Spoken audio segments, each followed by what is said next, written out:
전기선의 해상 운임. 그래서 우리가 그 작년에도 이 운임과 관련되어서 시험 문제가 나왔었죠. 그래서 이 부분 해상 운송에 있어서의 운임도 한번 정리를 한번 해보려고 하는데, 기본적으로 이제 우리가 운임이라고 하는 것은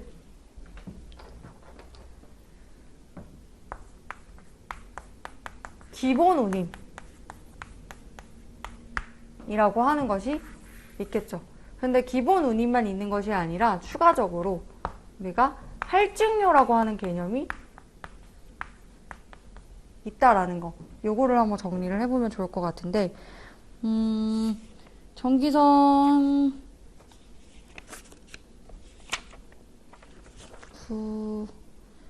256페이지의 해상 운임의 정의를 한번 보면, 운송 계약 내용에 따라서 화주의 화물을 운송하는 용역을 제공하고 그에 대한 대가를 받는 것을 의미를 한다. 그래서 해상 운임을 받는 것이다 라고 했을 때, 요 내용들을 구체적으로 한번 보게 되면은 할증료 이외에도 기타 비용들이라고 하는 것이,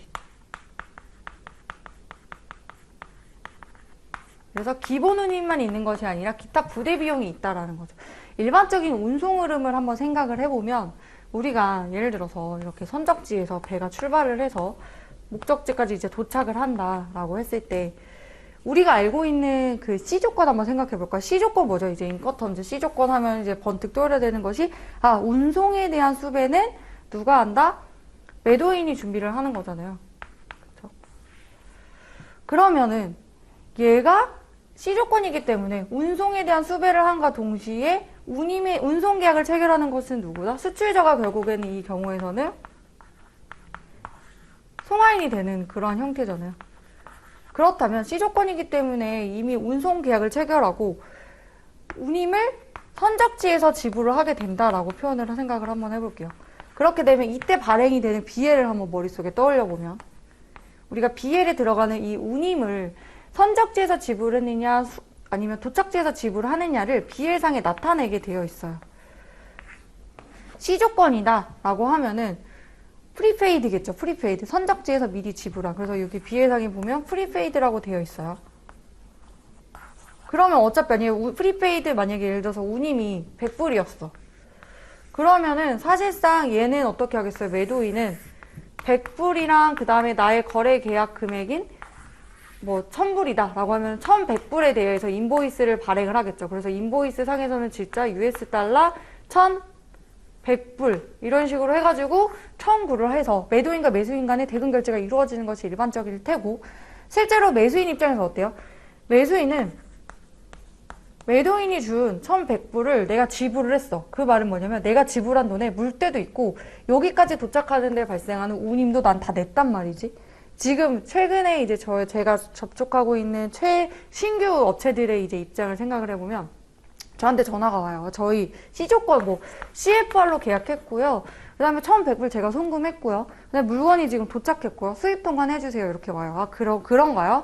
그러면 제가 이제 하는 건 뭐냐면, 운임 인보이스 좀 주세요라고 말을 해요. 그럼 이 사람이 운임 인보이스? 운임은 매도인이 선적지에서 지불했다니까요. 그러면은 프리페이드라고 되어 있다고 말하시는 분들도 계시고 막 이렇게 말을 해요. 그러면 기본 운임 같은 경우에는 이때 책정이 돼요. 왜냐? 기본 운임은 물품 가격을 기준으로 하던 중량을 기준으로 하던 다 정해져 있으니까. 그런데 여기서 말하는 이 할증료라는 것은 뭐냐면, 할증은 뭐냐? 기본적인 운임 이외에 추가적으로 발생되는 할증이 되는 운임이라는 거죠.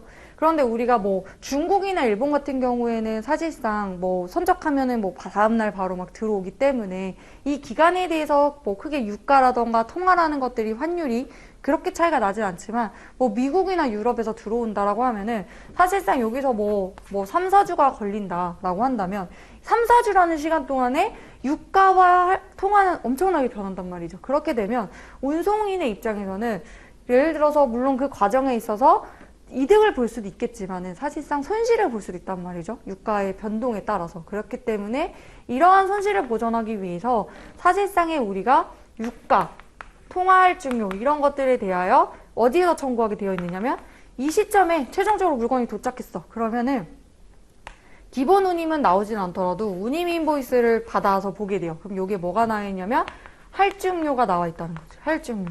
그래서 할증료가 만약에 뭐 500불이 나왔다. 그리고 할증료 이외에도 여기 항만에 들어오면 그냥 물건을 가져가는 게 아니죠. 여기 뭐예요? 터미널. 이 터미널에서 발생하는 터미널 핸들링 차지라던가 여러 가지 핸들링 차지들이 발생을 하죠. 그래서 뭐 THC. 이것도 할증료라고 안 되어 있고 약으로 들어가 있는데 예를 들어서 뭐 그 여러 가지 할증료 약어라고 한다면은 뭐 벙커 차지라고 해가지고 이말저씨 벙커 차지라고 해가지고 썰 차지, EBS 이런 식으로 약어 뭐 500불 이렇게 들어가 있어요. 터미널 핸들 차지 뭐 100불 이런 식으로 들어가 있단 말이지.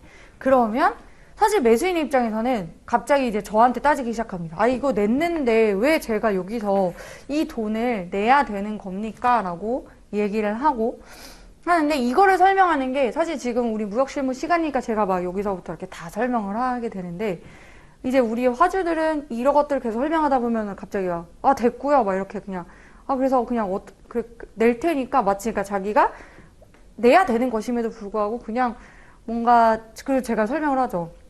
이 돈을 제가 받는 것이 아니라 이 운송사에게 지불을 해야 되고 이거를 지불했을 때 비로소 우리가 지난 시간에 배웠던 운송 절차 중에 마지막이 뭐였어요? 화물을 가져가기 위해서 그냥 가져가는 게 아니라 BL이 있어도 DO라는 것이 있어야 돼요. DO. 인도 지시서.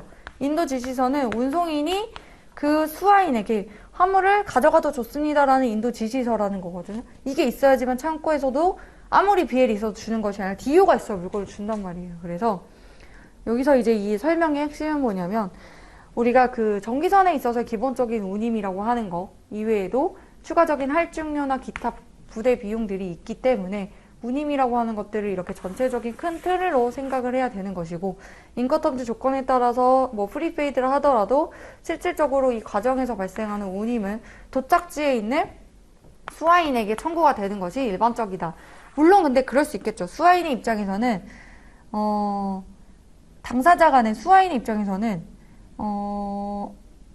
의미가 없는 게 사실 저는 이제 설명을 해요. 그러면 일단 이 비용을 하시고 이 비용에 대해서 그 매도인 쪽이랑 연락하셔가지고 뭐 할증료가 만약에 뭐 100만 원이 나왔다 그러면 그 100만 원에 대해서 서로 처리하시는 게 맞습니다. 그거 가지고 운송사한테 이쪽에 청구하세요 할 수는 없다는 거죠. 운송사 입장에서는 국내에 있는 그 운송 주선인 포워더 입장에서는 얘한테 받아서 처리를 하는 것이 맞으니까. 그래서 이렇게 이런 경우들이 있다.